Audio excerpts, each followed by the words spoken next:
Well, that's that. I've got nothing. Not a single script idea. Brain's completely empty. Nothing funny to say.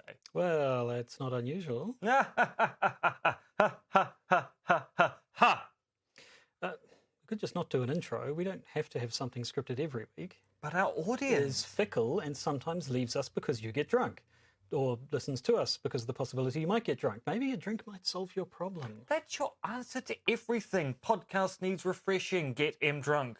Mortgage needs renegotiating. Get M drunk. Need another child. And I think we've come to the end of that train of thought.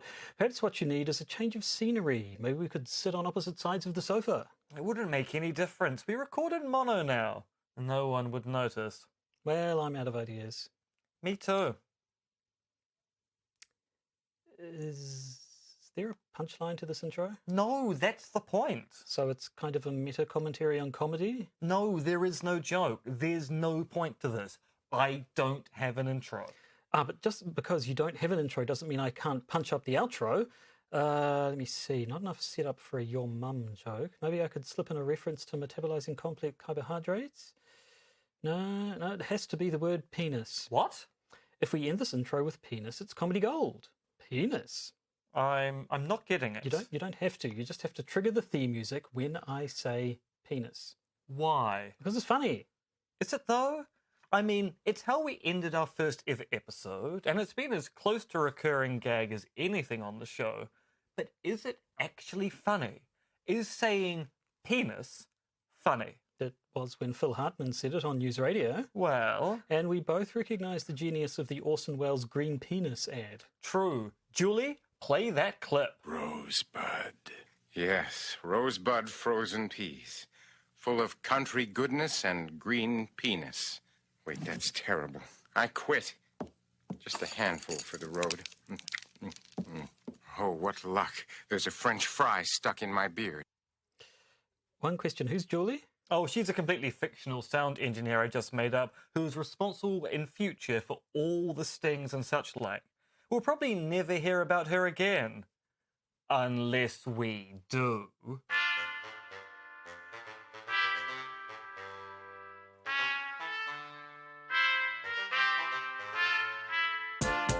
The Podcaster's Guide to the Conspiracy, brought to you today by Josh Addison and Dr. M. Dentith. Penis. Hello and welcome to the Podcaster's Guide to the Conspiracy. I am Josh Addison, they are Dr. M. Dentith. We are managed to actually co-locate once again in Auckland, New Zealand. If you've been following the news, Auckland was locked down due to a pesky COVID resurgence, but only for 3 days.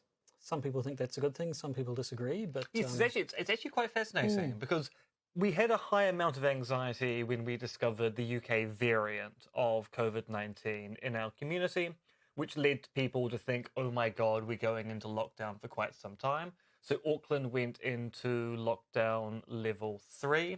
The rest of the country went into lockdown level 2.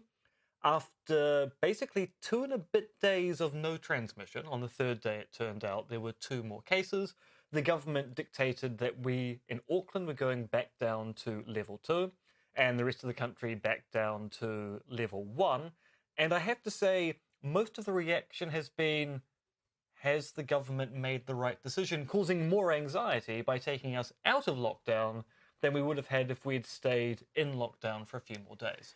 yeah, I mean, they seem confident that they've got it, they know exactly where it came from and how far it's got and that there's no danger of it spreading further. But if this time next week we're super extra locked down for even longer, I guess we'll know why. But fingers crossed for so far. We will indeed. Now, have we any admin before we get things started? No, none whatsoever. No I mean, info? apart from the fact I'm still here. Oh, obviously, yes. But we're still working on it. The catapult is nearing completion. I thought we were going to use the patron monies for a railgun. No, we don't have that much patron monies, jeez. No. Which is why, if you donate money to this Patreon, or this podcast, which has a Patreon, which makes more sense than donating money. Donating? I haven't even started drinking the chartreuse, but the smell of it's already wafting through and curing my brain meds.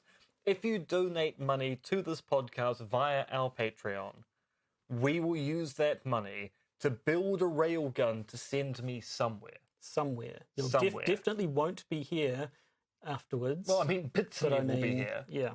and bits of me will be everywhere across the earth. But anyway, that's for the uncertain future. We're living in the now. And now it's time for another installment of, what are we calling it? What the Conspiracy? What the conspiracy? With an actual question mark? I mean, I have been thinking about whether we should have some kind of special sting for this, but we do now have a special surprise sting. So the notion will be that the person who is finding out about the conspiracy will have access to the sting button. And when they're surprised by what's going on, they can press it to denote their surprise. Right. Now, there's absolutely no point to this. There are no prizes. There are no points. But at the same time, it gives the person who's finding out about things a way of getting around that reluctance by New Zealanders to show any emotional response when it comes to pleasure or pain. Yep. Well, in that case, shall we play just the ordinary good old sting and get straight into it? Indeed, it's time for a fortress around my heart.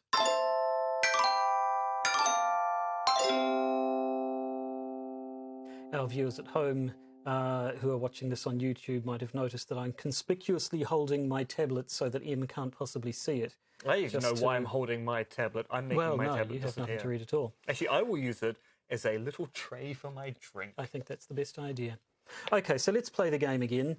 Where, when, and about what do you think the conspiracy I'm about to tell you is? So last time it was the UK. So I'm going to cross the Atlantic and go all the way to the Americas. But because I think you're going to try and fool me, I'm going to South America. Now, the when, I'm going to say it's probably going to be post-colonization, although it would be interesting if you got me a pre-colonial conspiracy theory in the South Americas. So I'm going to say sometime about the 1860s, and I think it's going to be a murder-related conspiracy. Well, you're kind of right on one of those. Is it the murder? It's the murder. Okay. Yeah. How far away was I from the actual geographical location? We're in the former Soviet Republic.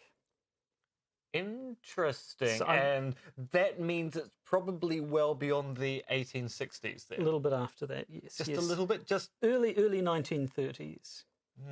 That's 70 years. Yeah. I'm almost... I mean, are you sure you don't have a backup conspiracy theory which is actually closer to my initial predictions? I'm afraid I don't. I probably should have had one, because now that I think of it, you probably know a fair bit more about sort of Eastern Europe, former Soviet states than I do. So yes, the you've chances fallen into my trap. of you knowing about, not knowing about this. My finger is hovering over the button, but am I going to press it? And that's not a reference to the Cold War. That's the surprise button. Yeah, so as to what it's about, well, we've had some fun, haven't we, in this segment? We've had wacky, sort of Shakespeare-inspiring hijinks. We've had eccentric society ladies. We've had Rocky-themed authorship conspiracies. It's all been a jolly jape. So today I want to talk about genocide. Yeah, I think it's going to get less appropriate as we go, quite frankly. What do you know of the Holodomor? Well, wasn't he a character in Game of Thrones? Almost. Holodomor, wasn't that for short for Hold the Door? No, almost. It's we'll get into the etymology shortly, actually. Also known as the Ukrainian Terror Famine of 1932 to 1933. The Terror Famine. It is known as the Terror Famine. So, just let me get something straight here. So a famine usually describes a lack of something. So a terror famine is a case where no bad things happen to cause the population of Russia to be scared for a period of time. That's a terror famine. I wish that were true. This story would be a lot less bleak if your version of events were correct. Yes, I'll grant you that Ukrainian terror famine is the most metal name of any humanitarian disaster I can think of, but that's basically all it's got going for it in the positive stakes. The word Holodomor is a compound of Ukrainian words for hunger and plague, and basically translates to death by hunger or death by starvation or something like that. Well, this sounds pleasant. The fact that Holodomor sounds a bit like Holocaust is coincidental, but people have used the similarity to rhetorical effect, not always for good causes. Apparently, sort of anti-communist types have compared the two to say, look, see, the communists were even worse than the Nazis, which kind of gets you into that Holocaust minimizing territory that just got Gina Carano in trouble. Yeah, and the less spoken about Star Wars, the better. Yes. So this is there was a wider famine throughout the whole USSR in the early 1930s, but it was most pronounced in Ukraine. Apparently, if you look at the demographics, sort of population growth in Ukraine was about half what it was in the other Soviet states nearby. And you'll notice at this point, nothing I'm saying is overtly conspiratorial, but we will get there. Can I just jump ahead? Is this going to be a case of there being a cover-up of the perpetrators? There is a cover-up because it's Soviet Russia, and there's always a cover-up. But that's not that is part of the conspiratorial angle, but it's not the more interesting one. Okay, please do continue. So first, let's just lay out what happened. This is a famine that left somewhere between 3 and 10 million people dead. Right? The latest research from what I've read suggests somewhere between 3.3 and 7.5 million. So basically the population of New Zealand, plus or minus 50%. Yikes. And essentially, when you're talking about human loss of life, if the word after the number is million, the number almost starts to become immaterial. It's that Eddie Izzard sketch about Stalin and all the people he killed all over again. Now, how it happened, I mean, now this is a super complex state of affairs. You've got agricultural issues, and you've got this is the beginnings, I guess, of the United Soviet Socialist Republic. Stalin's enacted the first of his 5-year plans. There's sort of upheaval and chaos all over the place as society is fundamentally reorganized along Soviet principles.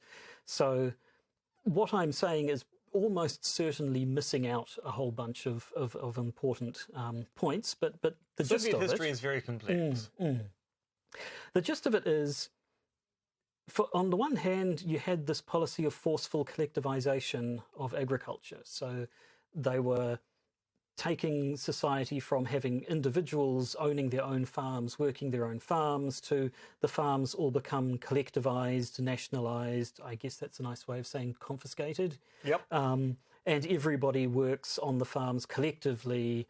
Their produce is harvested and stored collectively, and then rationed out according to the planners in the Soviet administration.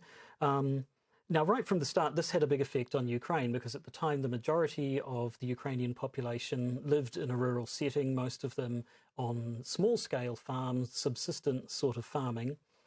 So this was a massive shake-up. It was seen in some parts as a return to serfdom, really. It's back to being people working the land that they don't own. To a lot of the sort of the peasant class, they felt this was no different from working on land owned by aristocrats. And apparently Ukraine had more than the other Soviet states, in some cases, a history of nationalism. They were more resistant, perhaps, than others, than to be part of the Soviet Union. So there was the collective harvesting and distribution of crops. Grain is the only one that what they ever seemed to talk about, but I'm assuming a lot more was farmed there. Actually, given the 5-year plans, possibly not. Well, I mean, they weren't particularly good plans, but they did take 5 years. They did.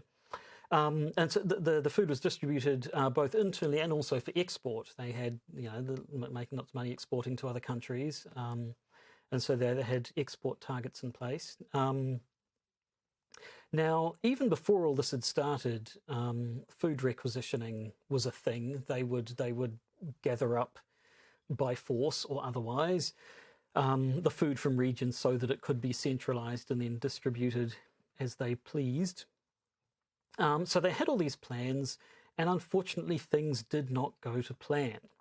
Their expected yields were well below the plans due to, again, a whole bunch of these complicated what's the word I'm looking for? Factors, I suppose.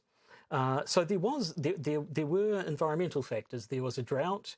There was plant disease, which caused their harvest to be lower than expected. And then at the same time, there was just this upheaval from the massive change to society. There was, apart from the fact that a lot of people weren't happy about it, there was a lot of, just the sort of confusion you'd expect. People, the right equipment wasn't in the right places, or the right people weren't used to using the equipment. There was the issues about, where the labour goes and so on and so on. So there are a whole bunch of reasons why they started not meeting their quotas, and yet the quotas remained the same from year to year. Whether that was stubbornness or ignorance on the part of the planners, or more malicious things we'll get to. And so that meant that peasants who couldn't meet their quotas were subject to harsher and harsher penalties, having to give up their own stores of food. The rationing became more and more severe until there basically just wasn't enough food to go around across the entire state. And when there's not enough food, people starve to death, unfortunately, and starve to death in very, very large numbers, as we've said. A la the potato famines in Ireland. Yes, making things worse, there was no real aid going to these famine-stricken areas. Internally, the USSR was not distributing things in any sort of, humanity. They were still sticking to their plan. Humanitarian concerns didn't really come into it. They also continued meeting their export targets, so they didn't have enough food to feed their own citizenry, but they couldn't not send the grain they'd agreed to other countries, because then it would make them look bad, and also might clue people into the fact that there was a famine going on. And as you say, there was, of course, a cover-up of this fact, which meant that there wasn't foreign aid coming in, because people didn't actually know that the famine was going on to begin with. From all the externalities, it seemed like, well, you're exporting all this food. That must be the excess food that you have after you've fed your citizens. So, of course, we're thinking everything's fine in the Ukraine because you're exporting a lot of grain. Now, it did get out eventually. Certain reporters, there was one in particular who were able to get inside the country and saw firsthand the widespread death and starvation, and got out and told the tale. Russia then sort of mounted a bit of a propaganda campaign. They invited other people, other sort of celebrities of the time. George Bernard Shaw was one of them, I believe, to sort of tour around the nice parts and say, look, see, everything is fine in Russia. And they'd go back and say, oh, yes, I don't know what that chappie's talking about with his with all this famine business. That reminds me of Dennis Rodman and his constant trips to North Korea. A little bit like that, yeah. It does sort of seem to be the same old tactic. It's almost as if autocratic regimes play from the same rulebook. So, I mean... Weird, that. Yeah, so that's obviously conspiratorial whenever you have a cover-up. But the interesting question is, the famine as a whole becomes one of those questions of conspiracy or cock-up. Was the famine simply a result of environmental factors coupled with poor planning, coupled with stubbornness and refusal to change, and possibly indifference to the suffering of the peasants?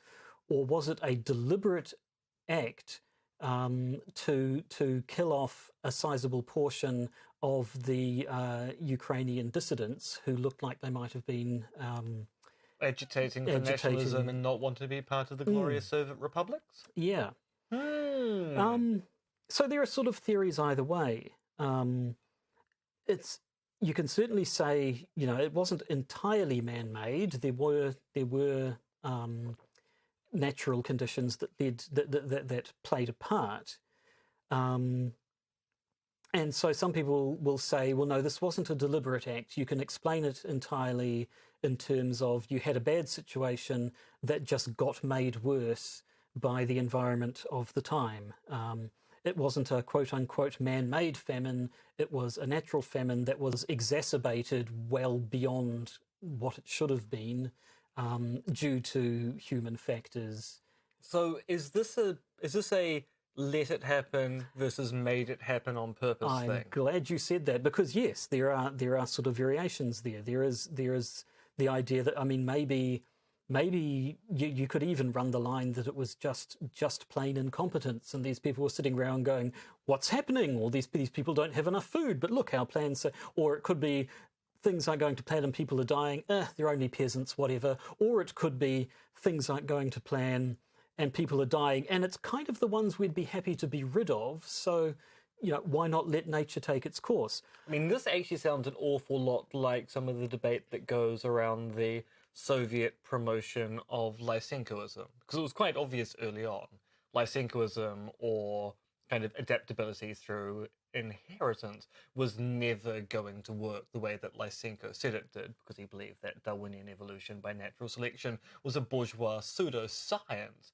And some people are going, surely the Soviets knew fairly early on that these plans were not going to work, but they were simply being obstinate and not being seen to retract upon their claim that evolution by natural selection is a bourgeois pseudoscience. Or they were going, is it because Stalin likes him? Because Stalin really, for a period of time, likes Lysenko a lot. And people are going, yeah, we don't like pissing off Stalin because we've seen all the photos where former friends of ours aren't in them anymore. Yeah. And we don't know where they are. So we're just not going to say anything. But then we have the other side of the coin that says this was actually deliberate, that the quotas that were set for Ukraine were deliberately unachievable so that they would have an excuse to roll out these punitive measures, that Stalin was possibly punishing Ukraine for its nationalism, or basically eliminating a potential independence movement. And under these conspiracy theories, that then makes the famine basically an act of genocide. And there is argument with the basic idea that the 5-year plan was simply a cover story for, no, actually we're going to starve your population to death, but we're doing it in the name of economics, or at least that's what we'll tell people if they ask. Yes, well, I mean, I don't know that that they say the entire plan was a pretext for killing off a bunch of Ukrainians, but certainly it was something that was done deliberately while all that business was was going on. Now, that's a theory. That's talking about our look at the paper last week. The whole lot of intentional states that we're positing there, but at this point we haven't actually argued either way. And obviously, we can't exactly ask Stalin about it. And as far as I'm aware, there are no sort of diaries or anything that have surfaced. Wait. We should get ourselves a Ouija board and have a section called "We Are Stalin." We could do that. I fear that it could go horribly badly wrong. The thing is, we one of us only ends up do it in the haunted next by few him. weeks, because once I leave for China, the Ouija board thing's not going to work. That's but if true. we can get a Ouija board, so if we have someone who has a Ouija board, or we can actually just even construct one ourselves, you just need a rudimentary planchette and a piece of paper with letters and numbers on it, and yes, no. We can ask Stalin. We can summon the spirit of Stalin and ask him what he... We can ask Stalin about all sorts of different conspiracy theories. You know, the Ouija board was originally a board game. It was. It was invented by Parker Brothers or something. Yeah, it was not never part meant of to an have older... anything to do with the supernatural. It was meant to be about detecting your subconscious desires. Yeah. Anyway. No, but...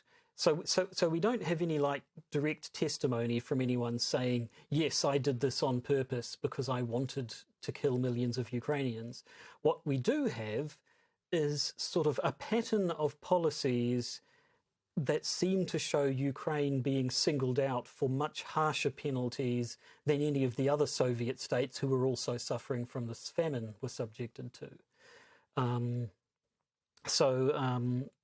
Wikipedia has an interesting list that's been compiled of things which by themselves aren't overly onerous, but all put together do certainly make it look like someone had it in for Ukraine. So we have So starting November 1932, peasants from Ukraine started to be required to return any extra grain that they had earned previously for hitting their targets. And people, this wasn't just, come on, empty out your pockets, fellows. This was people, this was state police and so on, going into regions to upturn whatever they could find and confiscate any food that turned up. Mere days after that ordinance was put in place, a law was passed forcing peasants who couldn't meet their grain quotas to surrender any livestock they had.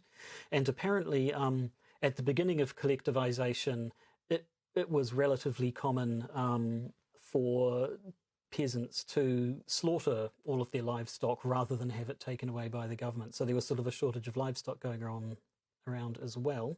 Oh, so that cuts in both directions. It does. Yeah. So then, even just a few days after that, these collective farms that failed to meet their quotas were placed on blacklists, and a blacklisted farm was forced to surrender 15 times their quota. They were picked over for any possible food that could be taken away, and these blacklisted communities had no right to trade or receive deliveries of any kind. So you had these communities where they'd taken away all the food that was there. They weren't allowed to get food in from anywhere else. So what can you do but starve? And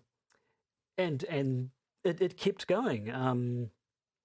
In November of 1932, Ukraine by itself was required to provide a third of the grain collection of the entire Soviet Union. Now, the Soviet Union, I'm just thinking about my visual map where we go from, say, St. Petersburg on one side to Vladivostok on the other. I mean, the Ukraine's a fairly large chunk of land around Eastern Europe, but it's not It's not a third of the USSR. No, it's probably not even an eighth of the USSR. Although now I'm thinking we're talking about a Mercator projection map, so we actually think that the Soviet Union is a massive space, but actually when you start scaling it up, it turns out that our country's North Island is almost the exact size of the United Kingdom by landmass. So actually now I'm thinking about it, God knows how big the Ukraine is. It's probably the size of Mars. What else? December 1932, Stalin's security chief presented the justification for terrorizing Ukrainian party officials to collect the grain. They don't go into detail about what this terrorizing entails, but if Stalin's security chief is terrorizing you, it's probably not a pink feather duster. I'm fairly certain you'd be thoroughly terrorized. It was considered treason if anyone refused to do their part in grain requisitions for the state.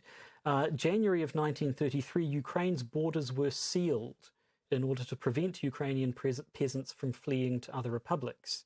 So by the end of February 1933, approximately 190,000 Ukrainian peasants had been caught trying to flee Ukraine, but were forced to return to their villages where, as we've established, there was no food and no food coming in.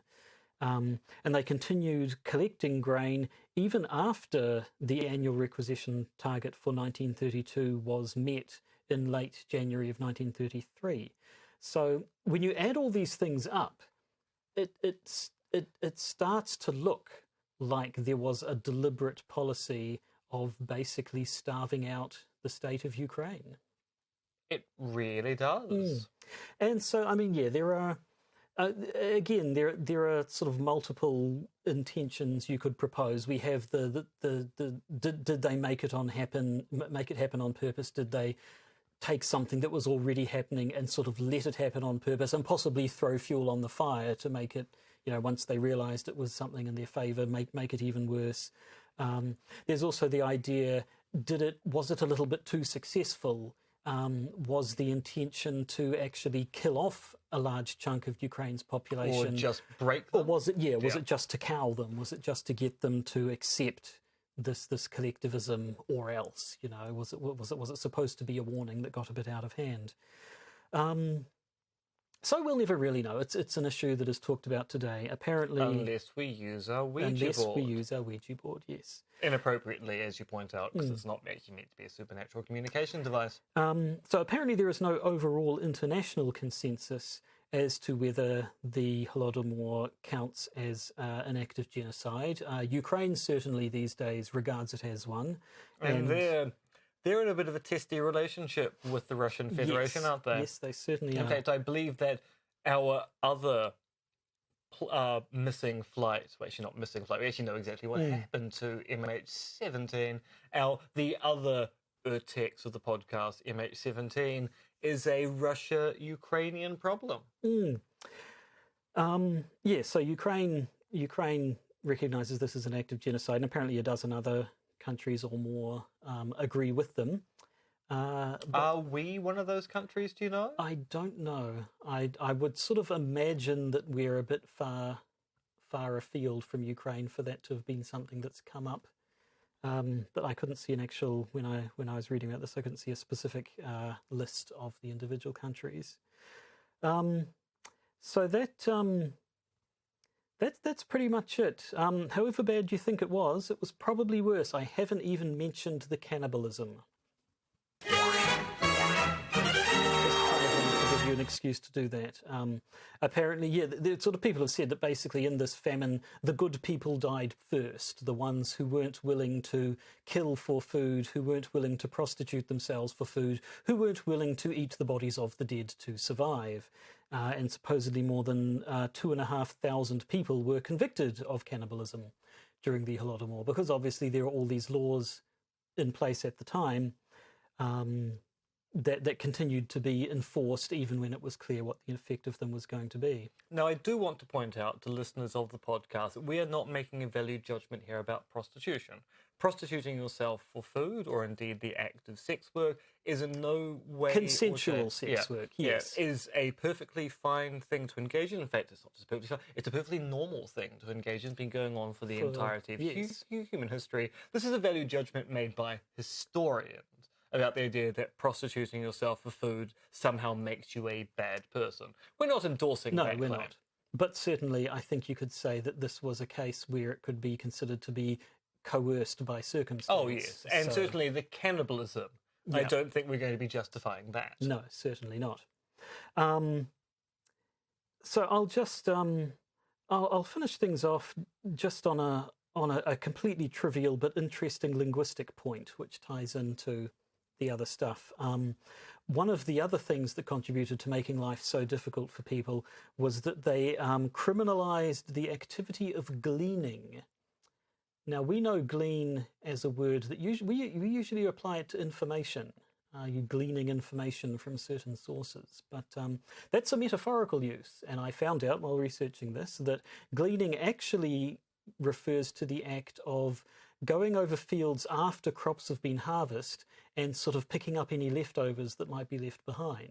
Oh, now I understand where gleaning comes from. And so this was, in the past, this was kind of used as a bit of a sort of an ad hoc welfare system. People who didn't have enough food, who couldn't afford enough, that would sort of be allowed to pick over the leftovers of the harvest. We've done our harvest here. If there's anything you can find, you can have. Help yourselves. But no, that was not... That was too individual. That was not in keeping with the communist collectivized spirit. So that practice was also criminalized, making things just that little bit harder to get any food on top of anything else. How horrible. So, yes, I'm afraid this one was a bit of a downer compared to our other installments of this thing, but it's a thing that happened to come to my attention recently, and I thought, A, it's something I hadn't heard of before, and B, for our purposes, it does have a bit of interesting conspiracy versus cock-up, made it happen versus let it happen, sort of uncertainty that brings up a bunch of questions around the nature of conspiracies and conspiracy theories. Now, what's interesting is that I don't know this conspiracy theory by its actual name. I kind of do know it in a weird way from having socialized with a lot of Russians when I was in Romania, and them talking about the Soviet Union's rather deplorable relationship with the Ukraine. and the idea that there are all these theories that Russia quite deliberately tried to destabilize or cause issue for the Ukraine. But I was in no way aware of just how bad that problem was, or the fact that it was called a terror famine. Do we have any etymology as to why it's got that particular name? No. Is it just because it was a famine that was... which was associated with a campaign of terror? Yes, I assume the implication is that people claim it's a famine that was engineered to terrorize the population into compliance with Soviet doctrine or what have you. And also it does get us back to that rather interesting thing about the Soviets and their 5-year plans, which they would stick to even when the evidence wasn't there. And that also, I think, feeds in a kind of interesting way to the story. Yeah, to the uncertainty of it, because we know that they could be so were pig-headed. engaging in bad 5-year plans elsewhere in the Soviet Union as well. Yeah, so like I say, you can tell a story that it's simply down to pig-headedness and a refusal to change plans even in the face of massive human tragedy, or you can tell a story where it's actually a deliberate act for a specific end, which was, of course, conducted in secret. Yeah, what a great contribution to What the Conspiracy. Why, thank you. So I think that's probably all the doom and gloom we can handle. Or yes, I mean, we've got some bonus content coming up after the break where, news-wise, we do kind of have to talk about that rather unsuccessful impeachment occurred in the Senate over in the good old US of A. We should probably mention very briefly about the whole lockdown thing and the various local conspiracy theories that emerged. And we've got a really interesting true crime story about the investigation of what Ted Cruz is up to. But our main story in the bonus episode this week is a plot to kill Edward VIII. Which one was that?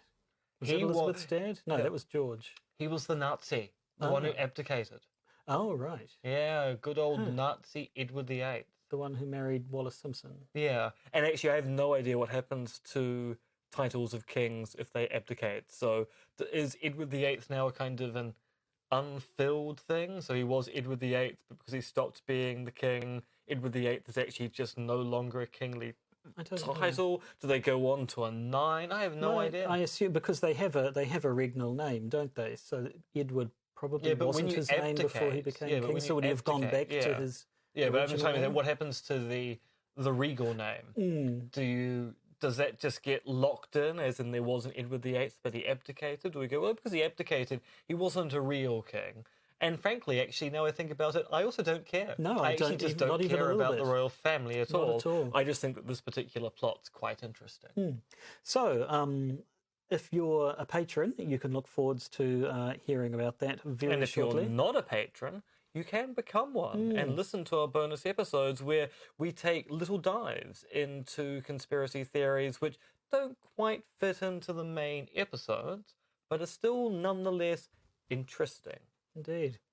If you'd like to become one, of course, just go to Patreon and look for the Podcaster's Guide to the Conspiracy. You can also go to conspiracism.podbean.com and sign up to Podbean's native patronage system if you really want to, but I think all the cool kids are on Patreon these days, aren't they? It is. It's also a lot easier for us to get money in and out of Patreon.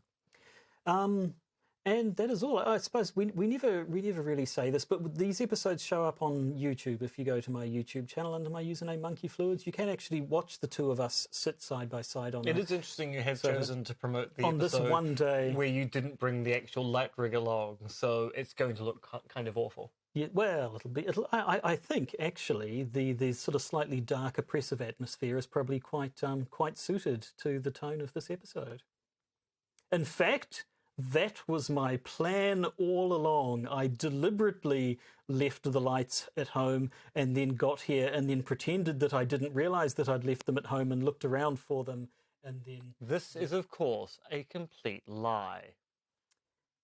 It is a stretching of the truth, I'll grant you that. So, I think that's all we have. I think that's all we have for this main episode of the Podcaster's Guide to the Conspiracy. So with that in mind, I think it's good night from me. And it's good night from the people of the Ukraine. The Podcaster's Guide to the Conspiracy is Josh Edison and me, Dr. MRX Dentith. You can contact us at podcastconspiracy@gmail.com, and please do consider supporting the podcast via our Patreon.